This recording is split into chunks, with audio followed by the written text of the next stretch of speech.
Praise the lord. ఈ రాత్రికాల ప్రార్థనలలో చేరవచ్చిన మీకందరికీ శుభములు. మీ జీవితంలో ఒకప్పుడు ఉన్న మంచి పరిస్థితులు లేవు అని బాధపడుతూ ఉన్నారా? నా జీవితం మళ్ళీ బాగుపడుతుందా, కోల్పోయినవి తిరిగి వస్తాయా అని ఆలోచిస్తున్నారా? అయితే ఈరోజు దేవుడు మనకు ఒక గొప్ప వాగ్దానము చేస్తూ ఉన్నాడు. మునుపటి కంటే అధికమైన మేలులు మీకు కలుగజేసేదను అని. ప్రియమైన వారలారా, దేవుడు కేవలం మిమ్మల్ని పూర్వస్థితికి తీసుకురావాలని కాదు, దానికంటే మేలైన స్థితికి తీసుకువెళ్ళాలని కోరుతూ ఉన్నాడు. కాబట్టి ఈ సందేశాన్ని చివరి వరకు వినండి, విశ్వాసంతో ప్రార్థనలో పాల్గొనండి. దేవుడు మీ జీవితంలో చేయబోయే పునరుద్ధరణను విశ్వాసంతో ఎదురు చూద్దాం. ఈ రాత్రి కాలంలో దేవుడు మనకు ఒక గొప్ప సందేశం ఇస్తూ ఉన్నాడు. ఆయన ఏమంటున్నాడంటే, హెస్కేలు గ్రంథము 36వ అధ్యాయము 11వ వచనంలో, మీ మీద మనుష్యులను పశువులను విస్తరింపజేసేదను, అవి విస్తరించి అభివృద్ధి నందును, పూర్వమున్నట్టు మిమ్మును నివాస స్థలంగా చేసి మునుపటి కంటే అధికమైన మేలులు మీకు కలుగజేసేదను. అప్పుడు నేను యెహోవానై ఉన్నానని మీరు తెలుసుకుందురు. దేవుడు ఈ మాటలు ఏ సందర్భంలో చెప్తూ ఉన్నాడంటే, ఇశ్రాయేలు నాశనమై పోయినటువంటి దేశంగా ఉన్నది. దాని ప్రజలను జంతువులను వృద్ధి చేయడం ద్వారా నేను దానిని పునరుద్ధరిస్తాను అని దేవుడు చెప్తున్నాడు. ఆ దేశాన్ని మునుపటి కంటే మరింత సుసంపన్నం చేస్తానని వాగ్దానం చేస్తున్నాడు. ఇది భౌతిక పునరుద్ధరణ, భవిష్యత్ వృద్ధి మరియు దేవుడే ప్రభువు అనడానికి రుజువుగా ఉంది అని మనకు తెలిసేలాగా చేస్తుంది. దేవుడు ఇశ్రాయేలు పర్వతాల మీద ప్రజలను, పశువులను విస్తరింపజేస్తాడు. తిరిగి రావడం, ప్రజలు గతంలో లాగే ఆ భూమిలో తిరిగి వచ్చి నివసిస్తారు. భవిష్యత్తు శ్రేయస్సు అసలు స్థితి కంటే కూడా గొప్పగా ఉంటుంది అని దేవుడు తెలియజేస్తూ ఉన్నాడు. ప్రజలు దేవుణ్ణి నిజంగా తెలుసుకొని గుర్తించడము ప్రభువు కోరుకుంటూ ఉన్నాడు. ఇశ్రాయేలు దేశం నాశనాన్ని, ప్రవాసాన్ని ఎదుర్కొన్నది కదా. వారి నగరాలు శిథిలావస్థలో ఉన్నాయి. పొరుగు దేశాలు వారిని ఎగతాళి చేశాయి. మరి ఎందుకని ఇది జరిగింది అంటే, ఇశ్రాయేలీయులు దేవునికి అవిధేయతతో ప్రవర్తించారు కనుక ఇది ఒక శిక్షగా వారికి ఉన్నది. అయితే దేవుడు వాగ్దానం ఇస్తున్నది ఏంటంటే, ఆయన ఓదారుస్తూ, మీరు ముందున్న దానికంటే, పూర్వస్థితి కంటే కూడా నేను మెరుగైన మేలులు మీకు కలుగజేస్తాను, ఒక నూతనమైన ఉన్నతమైన ఆరంభాన్ని ఇస్తాను అని దేవుడు ప్రామిస్ చేస్తూ ఉన్నాడు. ఇది మనకు ఎలాగా అప్లై అవుతుంది అంటే, మన జీవితంలో కొన్నిసార్లు గతాన్ని తలుచుకొని, ఒకప్పుడు నా జీవితం ఎంత బాగుండేది, ఇప్పుడు ఎందుకు ఇలా మారిపోయింది అని బాధపడుతూ ఉంటాము. కోల్పోయిన అవకాశాలు, తగ్గిపోయిన ఆనందం, ఎదురైన నష్టాలు మన హృదయాన్ని నిరుత్సాహపరుస్తూ ఉంటాయి. అయితే దేవుడు ఈ వాక్యం ద్వారా మనకు గొప్ప నిరీక్షణను ఇస్తూ ఉన్నాడు. మునుపటి కంటే అధికమైన మేలులు మీకు కలుగజేస్తాను అని. ఇశ్రాయేలీల జీవితంలో నాశనమైన వాటిని తిరిగి కట్టడానికి, వెలవెలబోయిన ప్రదేశాలను మరలా అభివృద్ధి చేయడానికి దేవుడు వాగ్దానం చేశాడు. అదే దేవుడు ఈరోజు కూడా మారలేదు. మీ జీవితంలో ఏదైనా తగ్గిపోయిందా, ఏదైనా కోల్పోయారా, మీ పరిస్థితులు మునుపటిలా లేవు అని బాధపడుతూ ఉన్నారా? అయితే దేవునికి పునరుద్ధరించడం తెలుసు. ఆయన కేవలం కోల్పోయిన దాన్ని తిరిగి ఇవ్వడం మాత్రమే కాదు, కానీ పూర్వస్థితి కంటే మేలైన స్థితిని కలుగజేయగలడు. ఈరోజు కనిపిస్తున్న పరిస్థితి మీ జీవితానికి చివరి అధ్యాయం అని అనుకోవద్దు. దేవుడు ఇంకా మీ జీవితంలో కార్యం చేస్తూనే ఉన్నాడు. ఆయన రిపేర్ చేస్తూ ఉన్నాడు, సమస్తమును బాగు చేస్తూ ఉన్నాడు.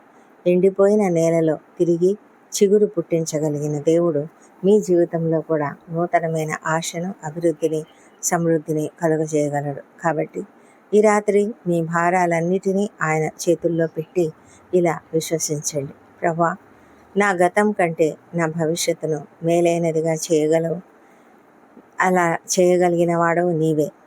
నేను నీ మీద నమ్మకం ఉంచుతున్నాను అని విశ్వాసంతో పలకండి. మరి ఈ మాటలు ధ్యానించుకుంటూ రాత్రికాల ప్రార్థనలలోనికి వెళ్దాం. ప్రార్థనలలో అందరూ తప్పక ఏకీభవించండి. ప్రేమగల ప్రియ పరలోకపు తండ్రి, ఈ రాత్రి నీ సన్నిధికి కృతజ్ఞతతో వస్తున్నాము. వారమంతా కూడా మమ్మల్ని కాపాడి తండ్రి ఈ చివరి దినాన మమ్మల్ని చేర్చి ఉన్నారు. పగలంతా మా పనులలో మాకు తోడై ఉన్నారు. ఈ దినం ఇండిపెండెన్స్ డే మేము చక్కగా సంతోషంగా జరుపుకున్నాము. తండ్రి మా దేశం కొరకు మేము ప్రార్థించాము. తండ్రి ఈ దినాన మరి మేము ఈ స్థితిలో ఉన్నాము, ఈ సమయంలో ఇంత క్షేమంగా ఉన్నామంటే అది కేవలం నీ కృప. అనుదినం అనుక్షణం మాకు తోడుగా ఉంటూ మమ్మల్ని నడిపిస్తున్న దేవా నీకు వందనములు. ఈ దినము మా అపరాధములన్నింటినీ క్షమించండి. ఇతరులు మాడేలా చేసిన అపరాధములను మేము కూడా క్షమిస్తున్నాము. తండ్రి మా జీవితంలో కోల్పోయిన వాటిని, మా పరిస్థితులలో మేము కోల్పోయినటువంటి ప్రతి పరిస్థితిని, నిరాశ కలిగించిన అనుభవాలను నీ చేతులకు అప్పగిస్తున్నాం తండ్రి. మరి మీరు ఇచ్చిన వాగ్దానం ప్రకారం మునుపటి కంటే అధికమైన మేలులను మీకు కలుగజేస్తానని ఇచ్చిన వాగ్దానమును బట్టి నీకు వందనములు. ఈ వాగ్దానాన్ని విశ్వాసంతో పట్టుకొని ప్రార్థిస్తున్నాము. మా జీవితాలను పునరుద్ధరించండి. ఎండిపోయిన ప్రతి పరిస్థితిలో నూతన జీవంను కలుగజేయండి. మా కుటుంబాలలో సమాధానాన్ని, మా ప్రయత్నాలలో అభివృద్ధిని, మా ఆత్మీయ జీవితంలో నూతన బలాన్ని అనుగ్రహించు తండ్రి. దేవా, గతాన్ని చూసి నిరుత్సాహపడకుండా మేము పొందినటువంటి అనేకమైన అవమానాలు, మేము పొందినటువంటి అనేకమైన దెబ్బలు, వీటన్నిటినీ మేము వాటిని తలంచకుండా నీవు చేయబోయే మేలులను విశ్వాసంతో ఎదురు చూడడానికి మా కృప దయచేయండి. తండ్రి ప్రభా, అలాంటి హృదయాన్ని మాకు అనుగ్రహించమని ప్రార్థిస్తున్నాము. తండ్రి మా భారములన్నింటినీ నీకే అప్పగిస్తున్నాం తండ్రి.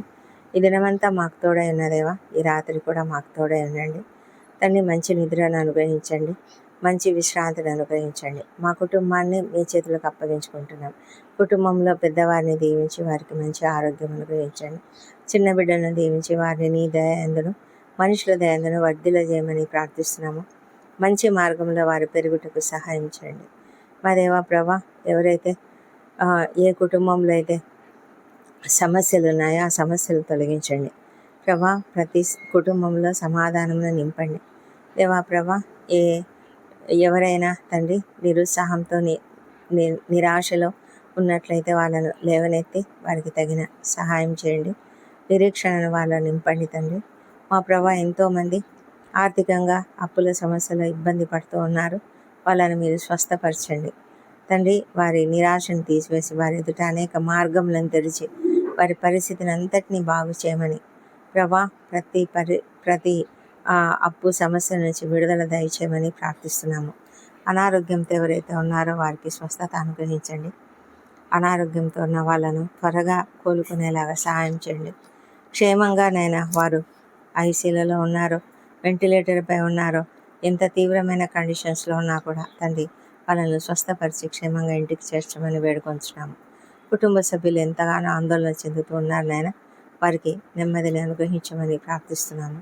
దేవా ప్రభా, వారి యందు నీ యొక్క కృపను కుమ్మరించమని వేడుకుంటున్నాము. దేవా తండ్రి, మరి రాత్రి వేళ డ్యూటీలు చేస్తున్న డాక్టర్లు, నర్సులు, ఇతర సిబ్బందిని దీవించండి. వారు ఓపికతో సహనంతో పనిచేయనట్లుగా సహాయం చేయండి తండ్రి. దేవా, ఆ సంతానం కొరకు నీ వైపు చూస్తున్న వారిని దీవించి వారికి చక్కటి సంతానం అనుగ్రహించండి ప్రభానైనా. మరి గర్భిణీ స్త్రీలను ఆశ్రయించి వారికి సుఖమైన ప్రసవం అనుగ్రహించండి దేవా. మరి ఈ రాత్రి సమయంలో ప్రయాణాలు చేస్తున్న వాళ్ళను క్షేమంగా నడిపించండి. సైనికులను, రక్షణ శాఖలో పనిచేస్తున్న వాళ్ళను దీవించి వారందరూ కూడా నాయన అప్రమత్తతతో ఉండున్నట్లుగా సహాయం చేయమని వేడుకుంటున్నాను తండ్రి. ఎంతమంది కష్టమైన పరిస్థితులలో ఉన్నారో, శ్రమలలో, ఇబ్బందులలో ఉన్నారో, ఒంటరితనంతో ఒంటరి తల్లులు, మహిళలు, అలాగే వృద్ధులు, చిన్నారులు నిరాశ్రయులుగా ఉన్నారో వారందరికీ కావాల్సిన సహాయం అనుగ్రహించండి తండ్రి. ఎవరెవరైతే నాయన నిద్రలేమితో బాధపడుతున్నారో వాళ్ళని మీరు దర్శించండి. వారికి ఉన్న కష్టంని తీసివేయండి ప్రభా నాయన. ఏ దుఃఖం చేత, భారం చేత వారికి నిద్ర పట్టడం లేదో దాన్ని తొలగించి సంపూర్ణమైన నెమ్మదిని వారికి అనుగ్రహించి మంచి నిద్రను వారికి అనుగ్రహించమని ప్రార్థిస్తున్నాము తండ్రి. పగలంతా మమ్మల్ని కాపాడిన దేవా, రేపటి దినాన మరి పునరుత్థాన దినము మేము సిద్ధపడి వాక్యం కొరకు, ఆలయంకు వెళ్ళుట కొరకు చక్కగా సిద్ధపడడానికి సహాయం చేయండి తండ్రి. మేము కుటుంబ సమేతంగా వెళ్ళి నీ ఆరాధనలో పాల్గొనాలి. అందుని బట్టి నీకు వందనాలు చెల్లించుకుంటున్నాము మా ప్రభా తండ్రి. ఆ సమయం కొరకు మేము సిద్ధపడాలి. అదేవిధంగా రాత్రి అంతయు మాకు మంచి నిద్ర అనుగ్రహించండి ప్రభా. పగలంతా మీరు మమ్మల్ని కాపాడినారు తండ్రి. మా పనులన్నీ జయప్రదం చేశారు నాయన, నీకు వందనములు. ఆదమర్చి నిద్రిస్తున్నప్పుడు మా పైన ఎలాంటి ఆ, ఎలాంటి ఆకస్మిక ప్రమాదంలో అనారోగ్యంలో పడకుండా తండ్రి మీరు మీ కాపుదలలో మీ సురక్షితమైన రెక్కలను కప్పమని ప్రార్థిస్తున్నాము. మంచి నిద్రను, రెస్ట్ను అనుగ్రహించండి. ఎలాంటి దుష్ట స్వప్నాలు, దొంగ భయాలు, విషపురుగు కాటులు లేకుండా కాపాడండి. ఉదయకాలంలో సజీవంగా ఆరోగ్యంగా లేచి నిన్ను స్తుతించి ఆ తర్వాత మా పనులకు మేము వెళ్ళడానికి కృప దయచేయమని, ముఖ్యంగా ఆదివారము నీ సన్నిధికి వచ్చి నిన్ను ఆరాధించే కృపను మాకు దయచేయమని మా ప్రభువైన యేసుక్రీస్తు నామంలో అడిగి వేడుకుంటున్నాం తండ్రి. Amen, amen. ప్రియమైన వారలారా, మీరు కోల్పోయిన వాటిని దేవుడు పునరుద్ధరించగలడు కనుక ఈరోజు మీ పరిస్థితులు ఎలా ఉన్నా కూడా నిరాశపడకండి. మీ నేటి పరిస్థితి మీ జీవితానికి ముగింపు కాదు. ఆయన మన మునుపటి కంటే మన పరిస్థితిని మేలుగా చేయగలడు. ఆయన వాగ్దానం చేసి ఉన్నాడు. వాగ్దానం నెరవేర్చే దేవుడు మీ జీవితంలో కూడా తప్పక కార్యం చేస్తాడు. ఈ వాగ్దానాన్ని విశ్వాసంతో స్వీకరించి కామెంట్స్లో ఆమెన్, దేవుడు నా జీవితాన్ని పునరుద్ధరిస్తాడు అని రాయండి. ఈ సందేశం మీకు ఆశీర్వాదకరంగా ఉంటే లైక్ చేయండి, షేర్ చేయండి, అలాగే సబ్స్క్రైబ్ చేసుకోండి. మరొక ఆశీర్వాదకరమైన సందేశంతో మళ్ళీ కలుద్దాం. ప్రభు మీకు నెమ్మది అయిన నిద్రను అనుగ్రహించి రేపటి ఉదయాన్ని నూతన నిరీక్షణతో ఆనందంతో నింపునుగాక. ఆమెన్.